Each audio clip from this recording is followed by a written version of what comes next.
Namo Buddhaya, salam kebajikan. Perkenalkan, nama saya Matthew E. dari jurusan Pendidikan Dokter dengan NIM 210100164. Hari ini saya mau menjelaskan atau juga membagi opini saya mengenai kerukunan antar umat beragama.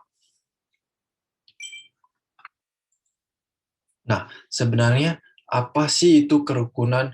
Mungkin dalam kehidupan sehari-hari kita sering deh mendengarkan kata-kata kerukunan, rukun. Tapi sebenarnya kalau kita aplikasikan ke kehidupan atau real life, apa sih itu kerukunan?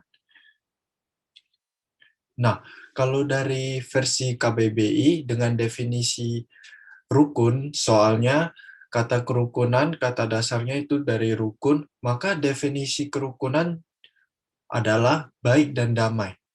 Nah, jadi kalau kita dengar kata-kata rukun atau kerukunan yang datang ke otak atau pikiran kita itu sebenarnya baik dan damai. Dua kata ini juga kita sering mendengar dalam kehidupan sehari-hari, tapi tidak dilakukan. Mungkin begitu ya. Nah, di sini juga saya cantumkan satu foto yang sangat bermakna menurut saya, dan saya akan menjelaskan kenapa saya mencantumkan foto ini dalam slide-slide berikutnya. Kerukunan dalam satu agama. Nah, untuk mencapai kerukunan dalam dunia ini, kita harus mendapatkan kerukunan di antara agama kita, saling satu agama kita. Kalau kita tidak mencapai kerukunan dalam satu agama, gimana kita mau mencapai kerukunan dalam berbagai agama?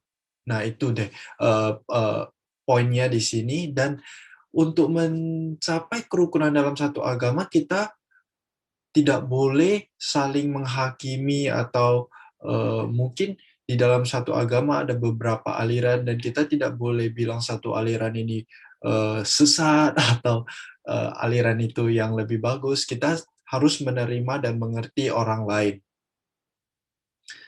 Di sini kita bisa melihat dalam foto seremoni Buddhis di mana dihadiri banyak orang.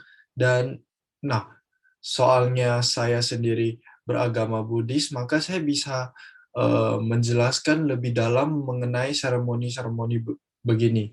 Dalam Buddhis terdapat berbagai aliran juga, dan bagi saya sendiri, saya telah mengikuti berbagai Dhamma Talk, dan di sana juga terdapat umat-umat Buddha yang berbagai aliran, dan mereka juga boleh memberikan pendapat atau saling berdiskusi mengenai agama Buddhis tersebut.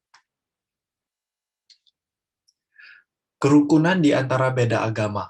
Nah, ini merupakan step berikutnya. Setelah kita mencapai kerukunan di dalam agama kita sendiri, kita harus belajar untuk mencapai kerukunan di antara beda agama.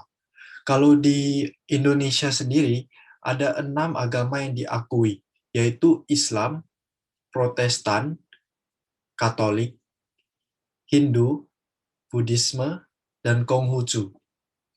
Nah, perbedaan agama di Indonesia berupa kitab suci dan hari besar atau upacara keagamaan yang dilakukan.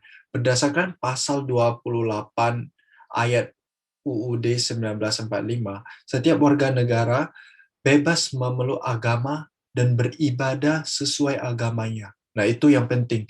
Berarti rakyat Indonesia memiliki hak untuk memeluk agama yang dia merasa dia cocok dan beribadah sesuai agamanya. Jadi tidak harus terpaksa untuk mengikuti satu agama. Di Bumi Raya, nah ini salah satu contoh.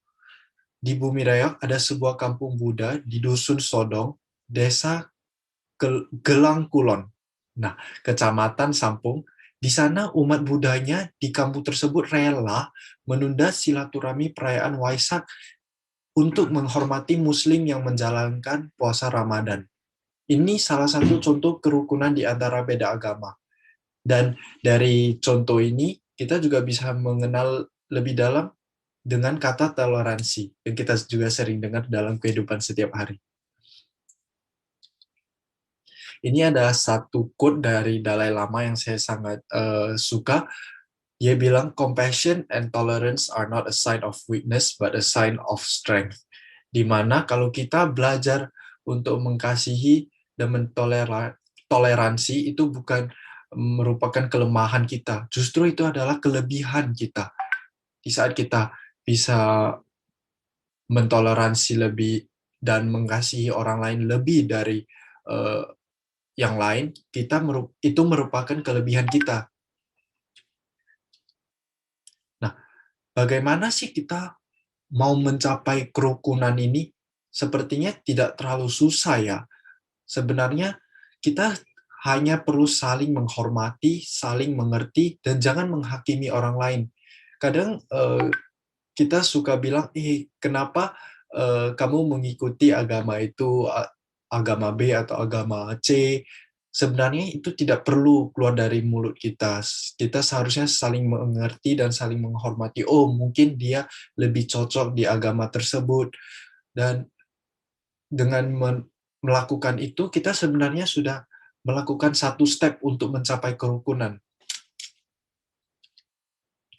Ini ada 6 dharma, dan kalau sebagai umat Buddha, kita tahu dharma adalah kebenaran, absolut yang kekal dan abadi.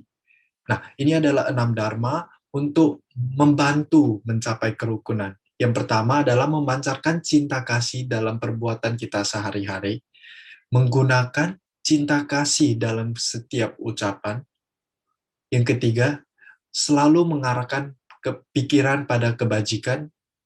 Dan yang keempat, menurut saya sangat penting, menerima buah karma yang baik, kebahagiaan, berusaha tidak serakah, dan membagikan kebahagiaan.